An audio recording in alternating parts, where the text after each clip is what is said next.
Students, बेटा आज हम अपना व्याकरण का नया पार्ट आप आज से क्या करेंगे कि हम एक एक चैप्टर करके डेली पढ़ेंगे। तो ये जो पाठ है ये है भाषा, बोली, लिपि और व्याकरण, जहाँ से आपका व्याकरण शुरुआत हो रही है। तो आप सबसे पहले व्याकरण पढ़ने से पहले उसके बारे में जानिए कि होता क्या है, क्यों आवश्यक है, हिंदी साहित्य में इसकी क्या महत्ता है, भाषा बोली क्या है, लिपि क्या है।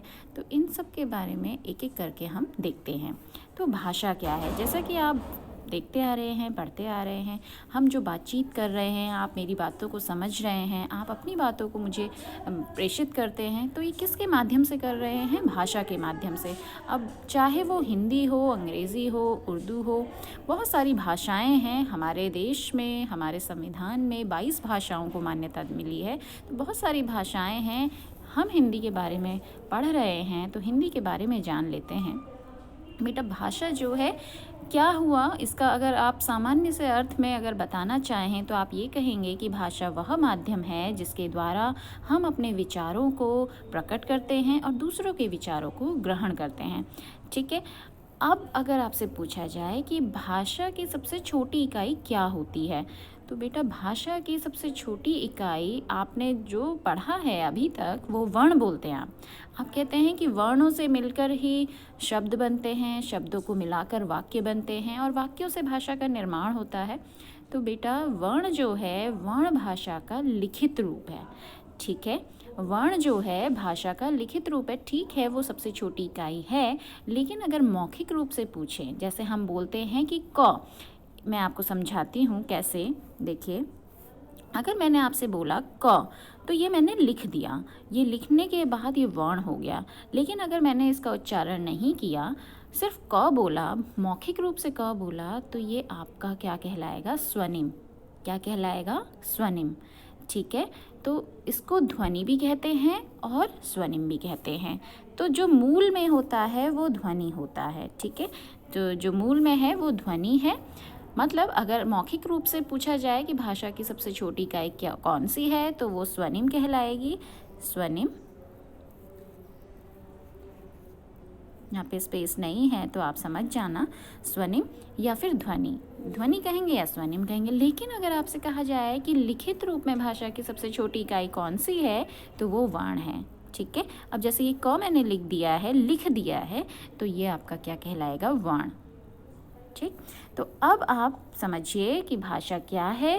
भाषा जिस माध्यम से मनुष्य अपने भावों और विचारों को प्रकट करता है और दूसरों के विचारों को समझता है, उसे भाषा कहा जाता है। ये सामान्य सी आपकी परिभाषा है जो कि आपको आती है। अब इसके पाठ में क्या है, हमें क्या पढ़ना है कि भाषा के विविध रूप होते हैं। आप किस तरीके से अपनी बातों को संप्रेषित करते हैं, दूसरों की बातों को ग्रहण करते हैं। तो बहुत कौन कौन से तरीके होते हैं। तो भाषा के विविध रूप है। पहली बात तो भाषा प्रयोग के प्रकार, अगर पूछा जाए कि भाषा को किस तरीके से आप प्रकट करते हैं, तो किस तरीके से प्रयोग में लाई जाती है, तो भाषा बोलकर और लिखकर।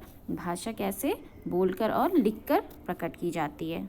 ठीक है, एक तो आप बोलकर, जैसे मैं जैसे अभी बोल रही हूँ। ठीक है, या कई बच्चे होते हैं कि वो अपने बोलकर नहीं प्रकट कर पाते हैं, लिख कर करते हैं। आपको डर लगता है कि मैम पता नहीं क्या सोचेंगी, या मेरा आंसर अगर गलत हो गया तो वो क्या समझेंगी, तो आप लिख कर उत्तर देते हैं, है ना। कई बच्चों को कॉन्फिडेंस नहीं होता है बोलने में, और लिखने में वो बिल्कुल कॉन्फिडेंट होते हैं।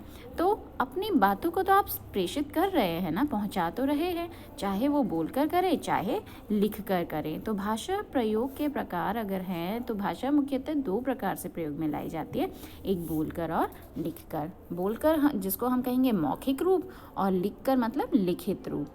ठीक है, जैसे भाषण देना है, फ़ोन पर बात करना है, रेडियो सुनना है, तो ये मौखिक भाषा है।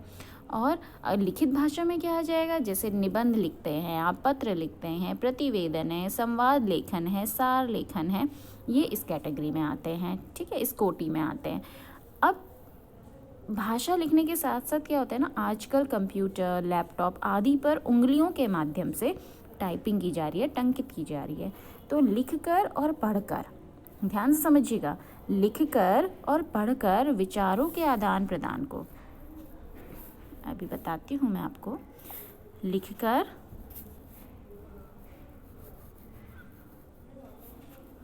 पढ़कर। तो जो लिखकर और पढ़कर विचारों के आदान प्रदान को लिखित भाषा कहते हैं, ठीक है। और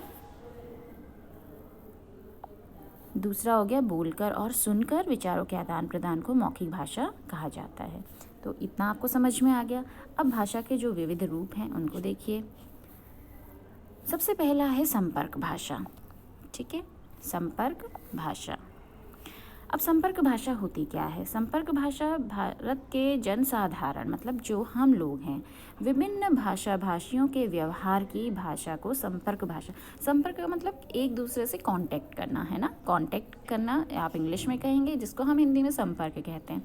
तो आप क्या करते हैं, इसका प्रयोग सिनेमा, रेडियो, कारखानों, सरकारी कार्यालयों आदि में होता है। और ये आपसी बातचीत, ठीक है, जैसे हम आपस में बातचीत कर रहे हैं या हम किसी से पत्र व्यवहार कर रहे हैं, पत्रों के माध्यम से हम अपनी बातों को पहुंचा रहे हैं, तो वहाँ पर ये संपर्क भाषा काम में आती है। आप जैसे संपर्क का मतलब है एक दूसरे से जब कांटेक्ट करते हैं। अब मान लीजिए आप अंग्रेज़ी बोल रहे हैं और मैं हिंदी बोल रही हूँ, ना मैं आपकी बातों को समझ पा रही हूँ ना आप मेरी बातों को समझ पा रहे हैं। अगर मान लीजिए इस तरीके से होता है, आप दूसरे देश में चले गए, आप अमेरिका चले गए, वहाँ पर कोई हिंदी भाषा नहीं अगर जानता है और आप हिंदी में अपनी बातों को पहुँचा रहे हैं और वो इंग्लिश में आपसे बोल रहा है और आपको मान लीजिए अंग्रेज़ी नहीं आती है, तो क्या होगा?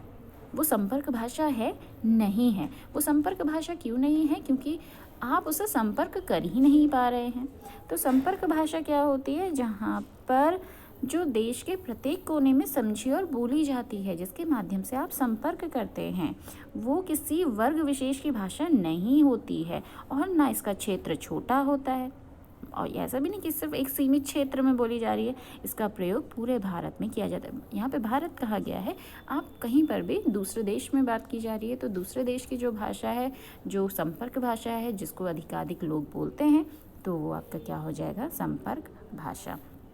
आगे देखिए, दूसरा रूप है मानक हिंदी भाषा। अब मानक हिंदी भाषा क्या है? हमारे जो देश है ना, वो विविधता का देश है। बहुत सारे चीज़ें उसमें भिन्न भिन्न पाई जाती हैं। जैसे कि देखा जाए तो 300 सक्रिय भाषाएं, उपभाषाएं और बोलियां बोली जाती हैं हमारे सिर्फ भारत में। और ये भी कहा जाता है कि इसके विषय में कि 4 कोस पर पानी बदले 8 कोस पर बानी। अब यहाँ पे क्या है?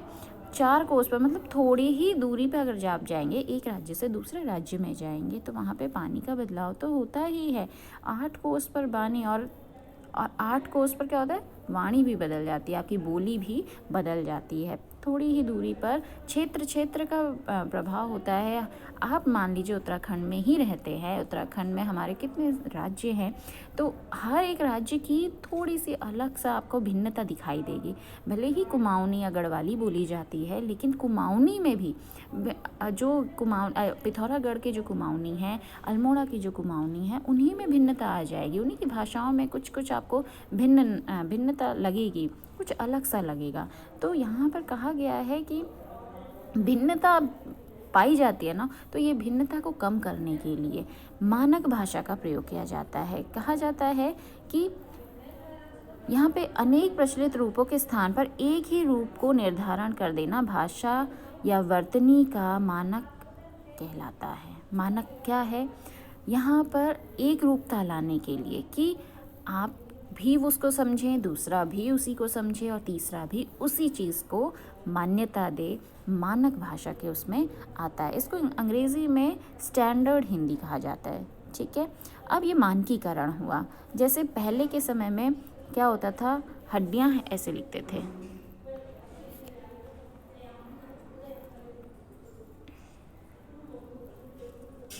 हड्डियाँ इस तरीके से लिखा जाता था।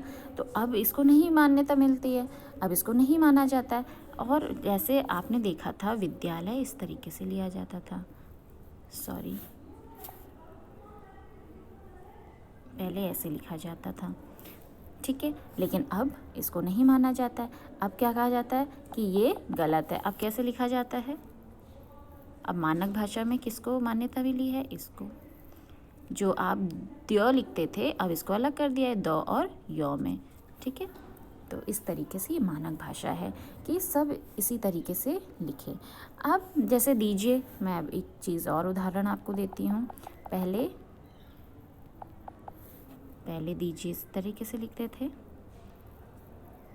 ये, लेकिन अब ये नहीं होता है, अब ए हो गया।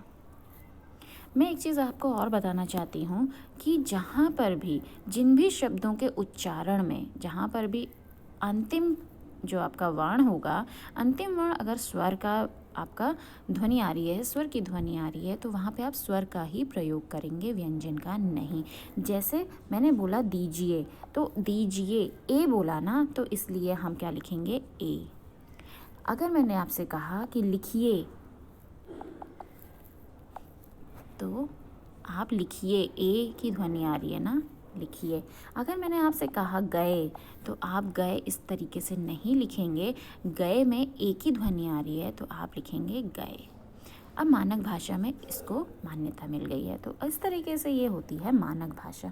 ठीक है, अगला हमारा है मातृभाषा, जो कि आप जानते हैं, जिसको मदर टंग कहा जाता है। मातृ अर्थात माँ, माँ अर्थात बोली गई। अब पूर्ण अर्थ में क्या हुआ, माँ के द्वारा बोली गई, मतलब जो आप अपने घर में अपनी माँ से, अपने परिवार से सीखते हैं, वही भाषा मातृभाषा कहलाती है। जैसे हम उत्तराखंड में हैं और हमारे घर में कुमाऊनी अगड़वाली बोली जाती है, तो हमारी मातृभाषा क्या है, कुमाऊनी अगड़वाली। जैसे बंगाल में अगर चले जाएंगे तो बांग्ला भाषी परिवार का जो उसकी जो मातृभाषा होगी वो बांग्ला होगी। तमिल भाषा के परिवार की जो मातृभाषा होगी वो तमिल होती है। ठीक है, तो बालक क्या करता है, मातृभाषा के माध्यम से अपने जो रीति रिवाज हैं, परंपराएं हैं, आदर्श हैं और जीवन मूल्यों को सीखता है। ठीक, अब आगे देखिए राजभाषा। अब राजभाषा क्या है, राजकीय भाषा, मतलब अब राजभाषा से राजा की भाषा नहीं है।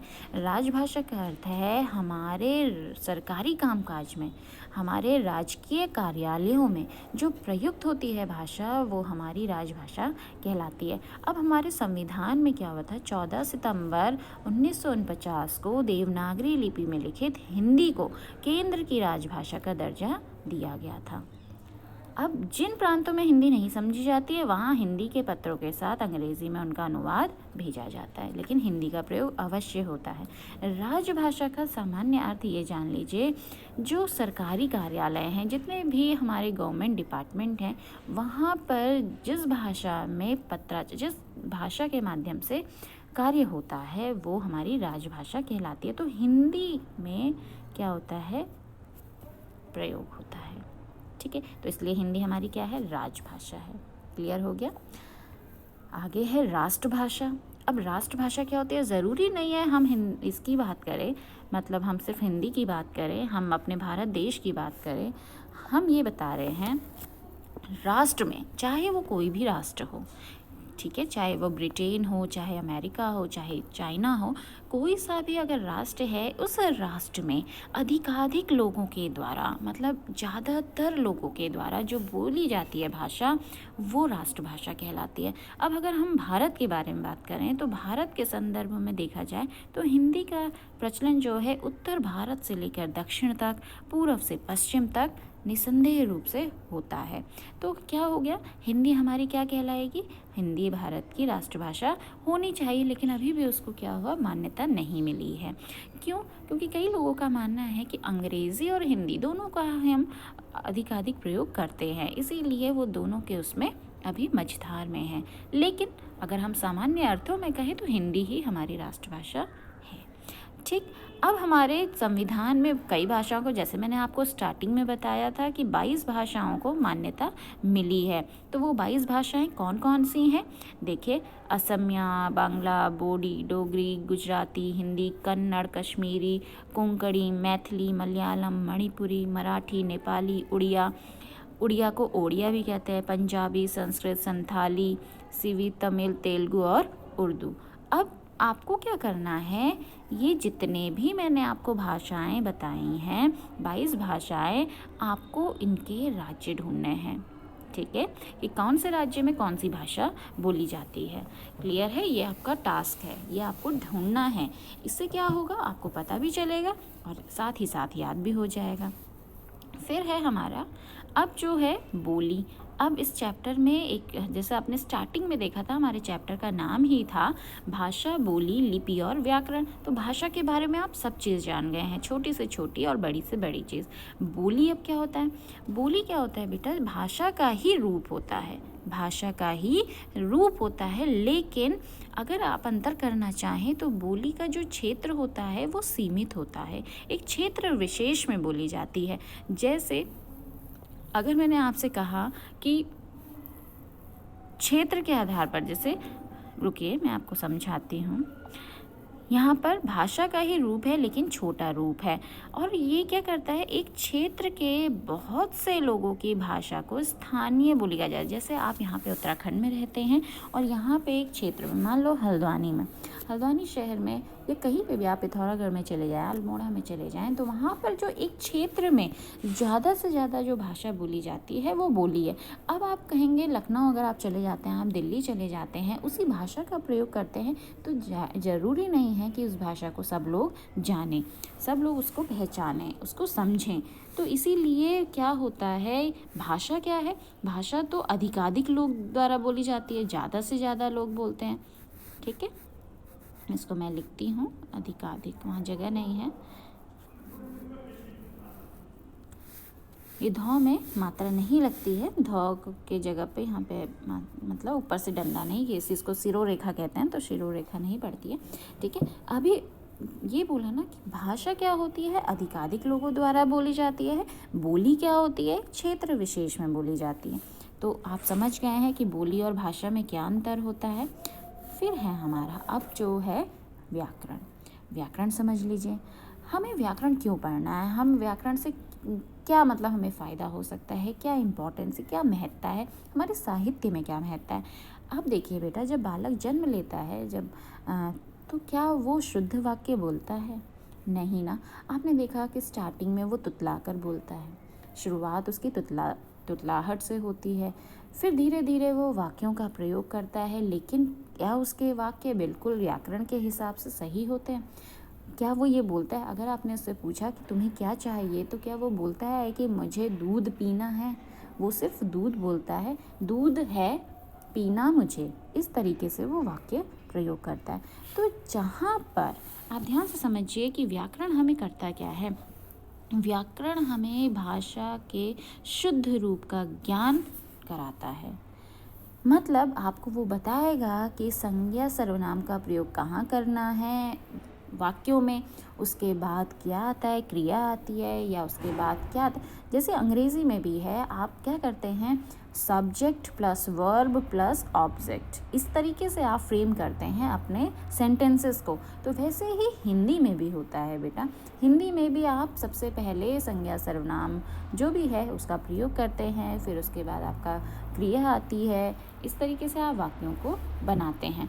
तो एक तरीका होता है, ऐसा नहीं है कि आपने पहले क्रिया कर दी, फिर आपने अव्यय लगा दिया, फिर आपने संज्ञा सर्वनाम का प्रयोग किया, फिर आपने कोई भी दूसरी चीज़ प्रयोग की। अब आपको क्या करना है, व्याकरण हमारे लिए क्यों आवश्यक है? क्योंकि हिंदी हम पढ़ रहे हैं, भले ही कोई भी भाषा आप पढ़ रहे हैं, तो हर एक भाषा का अपना व्याकरण होता है। व्याकरण क्या करता है, तो आप एक सामान्य से अर्थों में जान लीजिए कि व्याकरण वह ग्रंथ है जो कि हमें भाषा की शुद्धता के नियम बताता है, भाषा के शुद्ध रूप को लिखना या पढ़ना सिखाता है। ठीक है, और व्याकरण के बिना अगर आप भाषा का शुद्ध रूप जानना चाहेंगे तो यह असंभव है बेटा। इसलिए व्याकरण हमारे लिए बहुत ज़रूरी है, व्याकरण हमें पढ़ना है। जैसे आपको पता है, अब भाषा पर विचार अगर करें तो निम्नलिखित स्तरों पर करते हैं। कैसे? सबसे पहले वर्ण आता है, मतलब सबसे पहले वर्ण आया। वर्ण जैसे वर्ण क्या है हमारे, क ख ग अ आ इ ई, ये सारे वर्ण हैं।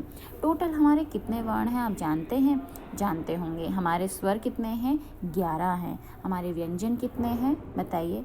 व्यंजन हमारे 33 हैं। तो और अगर कुल वर्णमाला अगर हम देखें तो 52 होते हैं। ठीक है, अब इसके बाद सबसे पहले वर्ण आता है। ठीक है, वर्ण आया, जैसे कुछ भी लिखा, फिर उसके बाद हमने क्या किया, वर्णों को मिलाया। वर्णों को मिलाकर हमने सार्थक शब्द बनाया। जैसे एक और वर्ण मिला दिया तो ये क्या हो गया, कर हो गया। ठीक है, अब मान लीजिए एक और वर्ण मिला दिया तो ये पूरा क्या हो गया, सार्थक शब्द बन गया। अब अगर मान लो आपने ये वर्ण है, अब जैसे इसी का मैंने उल्टा कर दिया, अब आपने ये कर दिया नारक, तो क्या इसका कोई अर्थ निकला? नहीं। वर्णों को तो मिलाया आपने, लेकिन वर्णों को मिलाकर सार्थक शब्द बनना चाहिए। सार्थक का मतलब है जिसका अर्थ हो, जिसका एक सही अर्थ हो। तो ये हमारा क्या हो गया, गलत हो गया। हाँ, अगर यहाँ पे कोई मात्रा नहीं होती तो नरक आपका शब्द होता है, लेकिन ये तो करना है ना, तो करना आपका एक सार्थक अर्थ देता है। तो शब्द क्या होते हैं, वर्णों को मिलाकर सार्थक, देखो सार्थक वर्णों को मिलाकर जो आपका बनता है वो शब्द कहलाता है। उसी तरीके से फिर बहुत सारे आपने क्या किया, शब्दों को मिलाया, उन शब्दों को मिलाकर ही फिर हमारा क्या हो गया, क्या बनता है, वाक्य बनता है। कैसे बनता है, देखिए आपने बोला कि मुझे, आपने वर्ण मिलाया ना, मुझे पढ़ना है। अब आपने क्या किया, शब्दों को मिलाया, एक शब्द ये है, दूसरा शब्द ये है, तीसरा ये है। तो आपने क्या किया, आपने शब्दों को मिलाया, शब्दों को मिलाकर हमारा क्या बना, वाक्य बना। क्लियर हो गया। तो जो अब सबसे पहले क्या आता है, वर्ण आता है। सबसे पहले क्या आता है, वर्ण आता है, फिर आपका शब्द आता है, फिर आपका वाक्य आता है। वर्णों को मिलाया शब्द बना, शब्दों को मिलाया वाक्य बना। चलिए आगे देखते हैं। अब इसके अंदर अब ये इसमें ये है कि आप इसके अंतर्गत क्या क्या पढ़ेंगे, वर्ण स्तर पर क्या पढ़ेंगे, शब्द स्तर पर क्या पढ़ेंगे, और फिर आप वाक्य स्तर पर क्या पढ़ेंगे। तो वर्ण स्तर पर वर्णों के क्या हो गया, उच्चारण आ गया, आकार हो गया, व्यवस्था आ गई। शब्द स्तर पर आप क्या क्या पढ़ेंगे, शब्द रचना आ गई, शब्द प्रकार आ गए। वाक्य स्तर पर वाक्य भेद, वाक्य संश्लेषण, संश्लेषण का मतलब होता है जोड़ना, ठीक है, मिलाना, और विश्लेषण का मतलब होता है तोड़ना। तो जैसे आप पढ़ते हैं ना कि संधि विच्छेद, समास, ये सब इसी के अंतर्गत आते हैं, वाक्य संश्लेषण और वाक्य विश्लेषण के अंतर्गत। अगर आपने जोड़ दिया, जैसे समास किया है या संधि किया है, तो वो संश्लेषण हो गया, और विश्लेषण में आ गया विग्रह या फिर आपके विच्छेद, ठीक है। फिर विराम चिन्हों का प्रयोग है, वो सब वाक्य स्तर पर आता है। तो इस तरीके से आपको ये पढ़ना है। अभी हम हल्का हल्का जान लेते हैं इस पाठ के विषय में। पहला पाठ है ये हमारा। फिर लिपि क्या होती है, आप देखिए ध्यान से समझना बेटा। जब आप बोल रहे हैं ना, आप जो भाषा का प्रयोग कर रहे हैं, चाहे वो अंग्रेज़ी हो, हिंदी हो, जापानी, कोई सी भी भाषा हो, जो लिपि है, लिपि क्या करता है, मौखिक भाषा में हम जिन ध्वनियों को बोलकर विचार प्रकट करते हैं, लेकिन लिखित भाषा में इन ध्वनियों को चिन्हों के माध्यम से प्रकट किया जाता है, और ये चिन्ह ही क्या है, लिपि कहलाते हैं। मतलब भाषा के ध्यान से समझिएगा, भाषा के लिखित रूप को हम क्या कहते हैं, लिपि कहते हैं।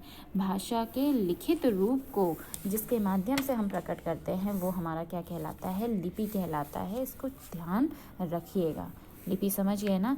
तो भाषा का महत्व क्या है, ध्वनि पर आधारित होता है। मैंने आपसे कहा ना कि जब हम बोल रहे हैं तो वो ध्वनि कहलाता है, इसलिए भाषा की सबसे छोटी इकाई क्या है, वो ध्वनि है। या तो आप स्वनिम कहेंगे या आप ध्वनि कहेंगे। तो भाषा की सबसे छोटी इकाई हमारी ध्वनि है, और भाषा का महत्व भी ध्वनि पर आधारित होता है। जैसे अपने सामने बैठे व्यक्ति से जब हम बातचीत करते हैं, तो हम क्या कर रहे हैं, मौखिक ध्वनियों की मदद ले रहे हैं ना।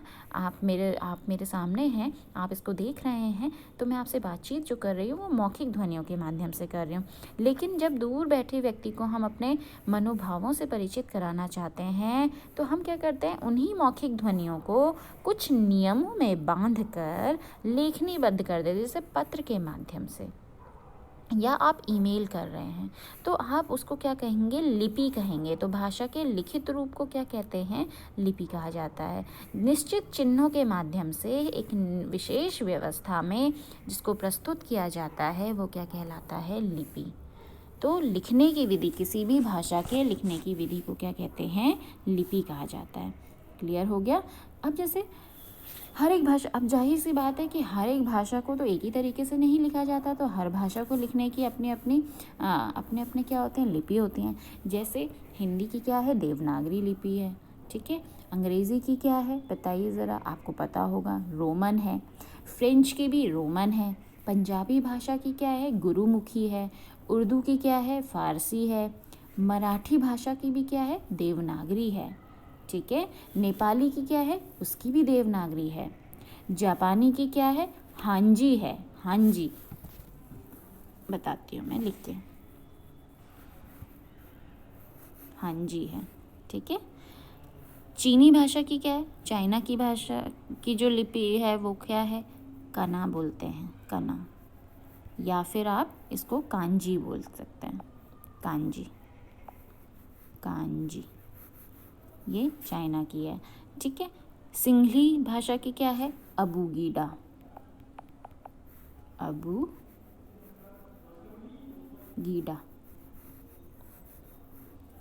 अबूगीडा। तिब्बती की क्या है, तिब्बती की है, तिब्बती भाषा की जो लिपि है वो है उछेन। ये नए नए शब्द आपको मैं बता रही हूँ, आप इसको लिख भी लीजिएगा कहीं पर, बहुत इम्पॉर्टेंट है, ये चीज़ें जाननी आनी चाहिए आप लोगों को, इसीलिए मैं आपको बता रही हूँ। ठीक है। तो हर एक भाषा की, प्रत्येक भाषा की अपनी एक लिपि होती है, मतलब उसकी एक अलग लिखने की विधि होती है। ठीक है। अब जैसे हिंदी भाषा को जिस रूप में लिखा जाता है उसे देवनागरी लिपि कहते हैं, वैसे ही अंग्रेज़ी की रोमन होती है। तो ये लिपि था। आप इसके बारे में, आपको आगे क्या पढ़ना है इस पाठ में, अब जानना है साहित्य। अब आपने क्या किया, वर्णों को मिलाकर आपने शब्द बनाए। ठीक है। आपने वर्ण को मिलाकर शब्द बनाए, फिर आपने शब्दों को मिलाकर क्या किया, वाक्य बनाए, है ना। फिर वाक्यों से आपका क्या बना, पूरा अनुच्छेद बना, पूरा पैराग्राफ बना, और पूरे पैराग्राफ से साहित्य बन गया। अब साहित्य के बारे में हम जानेंगे, साहित्य क्या होता है। साहित्य का जो अर्थ है बेटा, मुझे लगता है कि ये आज आपको पहली बार पता चलेगा। साहित्य का अगर अर्थ देखें तो इसको अगर हम तोड़ते हैं तो साहित्य,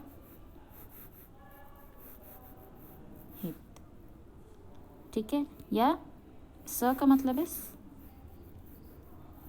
हित, सहित, जिसमें हमारा हित हो, जिसमें समाज का हित हो। मतलब ध्यान से समझना बेटा, जो हित साहित्य को ही साहित्य कहते हैं। हित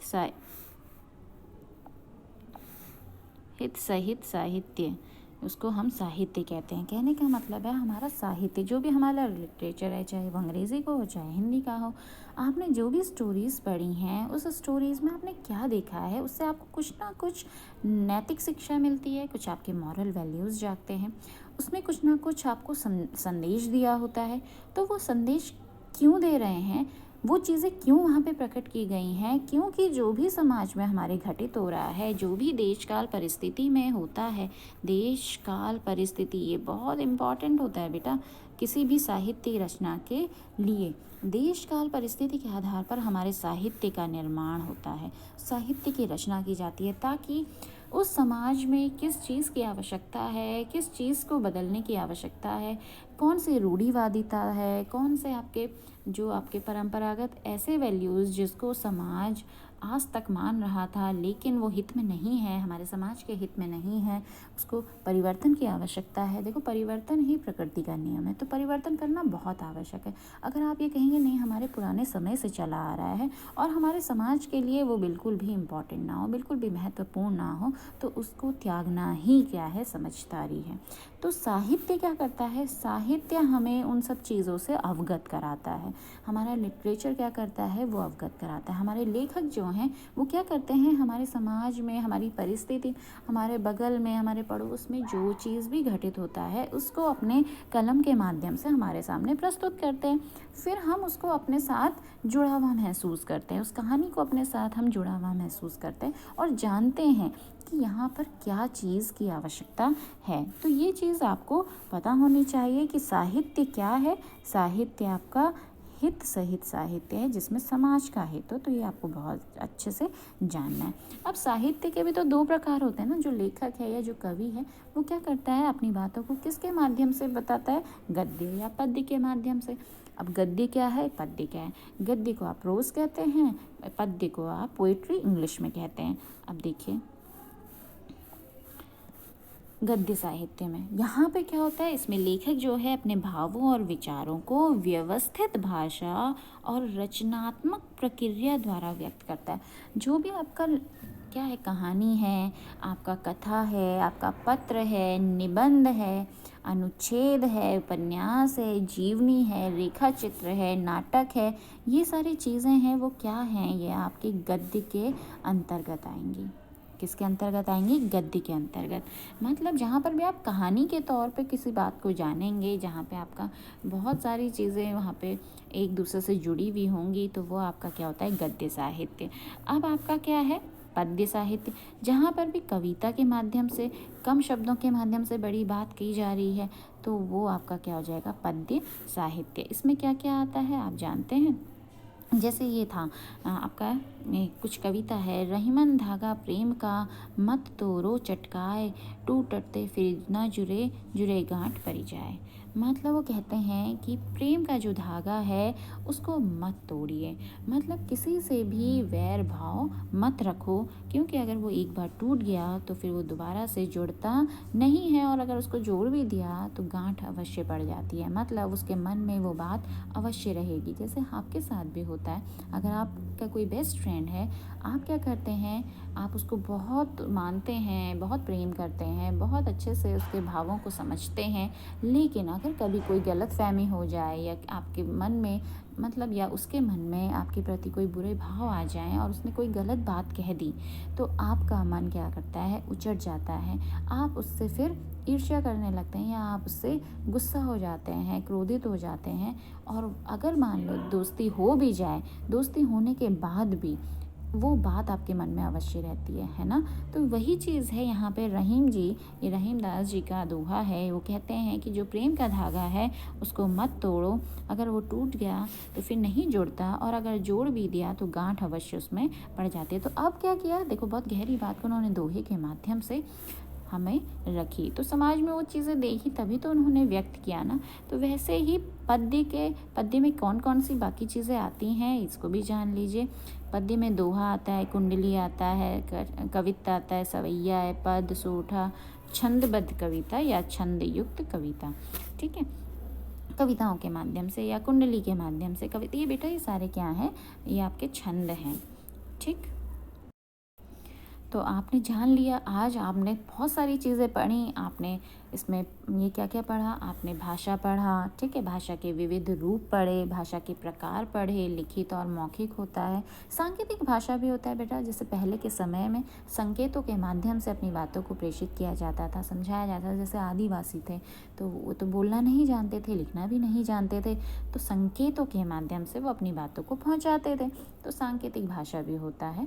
ठीक है, तो आपने भाषा के बारे में पढ़ा, लिपि के बारे में पढ़ा, आपने व्याकरण पढ़ा, ठीक है, आपने बहुत सारी चीज़ें, आपने मानक भाषा पढ़ा, और आपने संपर्क भाषा पढ़ा, राजभाषा पढ़ा, राष्ट्रीय भाषा पढ़ा। बहुत सारी चीज़ें आज आपने इस पाठ के माध्यम से पढ़ी, और मुझे आशा है कि आपको ये सब समझ में अभी आया होगा। इसमें कुछ भी ऐसी चीज़ मैंने नहीं छोड़ी जो आपको जो इसमें कुछ रह गई हो, सब चीज़ आपको मैंने बताई।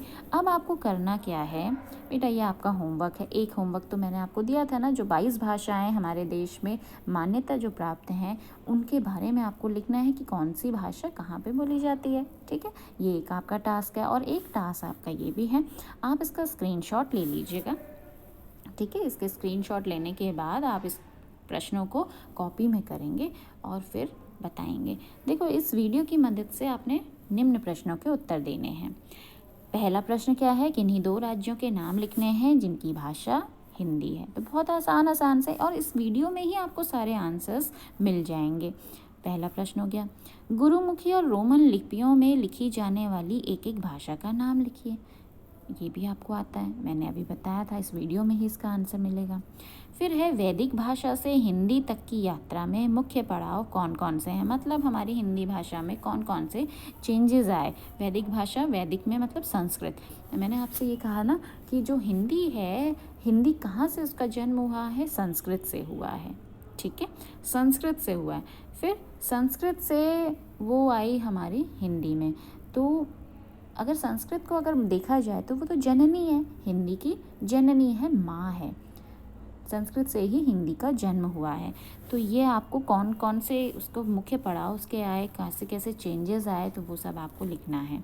फिर है हमारा राजस्थानी हिंदी की 2 बोलियों के नाम लिखने हैं, ये आप सर्च करके लिखेंगे।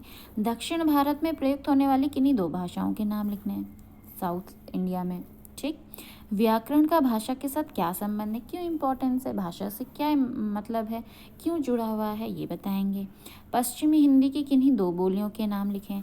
अब मैंने आपसे कहा था कि हिंदी भाषा की कई उपभाषाएं होती हैं, जैसे बोलियां होती हैं, मैंने आपसे कहा था ना, कई बोलियां, पहले उपभाषाएं होती हैं, उपभाषाओं की भी अलग अलग बोलियां होती हैं। तो आपको ये देखना है, वैसे तो 5 वर्गों में बांटा गया है, पश्चिमी हिंदी, पहाड़ी हिंदी, राजस्थानी, पूर्वी हिंदी, बिहारी हिंदी, ठीक है। इसके पूरा ये बहुत इंपॉर्टेंट ये वाला भी पार्ट होता है, ये नेक्स्ट वीडियो में मैं आपको बताऊंगी ये सारी चीज़ें। अब इसमें क्या है, पश्चिमी हिंदी में कौन कौन सी बोलियां हैं, जैसे 5 बोलियां आती हैं, हरियाणवी, बुंदेली, ब्रज, कन्नौजी और खड़ी बोली। वैसे ही राजस्थानी में जयपुरी, मालवी, मेवाती और हाड़ौती, ठीक है, ये बोलियां हैं। अब पहाड़ी हिंदी में कौन कौन से आते हैं, कुमाऊनी आती है, गढ़वाली होती है और मंडयाली आती है, 3 आती हैं। पूर्वी हिंदी में क्या क्या आती है, अवधी, बघेली और छत्तीसगढ़ी। अवधी, बघेली और छत्तीसगढ़ी, इसको याद कैसे करेंगे वो भी मैं आपको शॉर्ट ट्रिक बताऊंगी। शॉर्ट ट्रिक में जैसे एक बता देती हूँ, पूर्वी हिंदी में आप कैसे याद करेंगे कि कौन सी बोलियाँ आती हैं। तो ABC, पूर्वी हिंदी में A और B, C। A से अवधी हो गया, B से बघेली हो गया, C से छत्तीसगढ़ी हो गया। तो इस तरीके से मैं आपको शॉर्ट ट्रिक भी बताऊंगी, तो आपको ये जानना अच्छा लगेगा और याद भी हो जाएगा। और बहुत इंपॉर्टेंट चीज़ें होती हैं, ये आपके हमेशा आती भी हैं, एग्ज़ाम में भी पूछी जाती हैं। बिहारी हिंदी में क्या होता है, भोजपुरी, मैथिली और मगही। तो बेटा ये जो था आपको जानना था, ये आपको मैंने बताया। अब अगला प्रश्न है, देवनागरी लिपि का विकास किस प्राचीन लिपि से हुआ, तो ये भी मैंने आपको बताया इस पाठ में। तुलसीदास द्वारा रचित विख्यात महाकाव्य का नाम बताते हुए उसकी भाषा भी लिखिए। आप जानते हैं कि तुलसीदास जी ने कौन सा काव्य लिखा है, और हमारा विख्यात महाकाव्य है वो, ठीक है, हमारा ग्रंथ है। तो कौन सा ग्रंथ है वो आपको लिखना है और उसकी भाषा भी लिखनी है। फिर सबसे प्राचीन भाषा हमारी कौन सी है वो भी लिखना है। तो ये सारे प्रश्न आपको अपनी कॉपी में करने हैं। इसका स्क्रीनशॉट ले लिया होगा आपने, मुझे जहाँ तक उम्मीद है।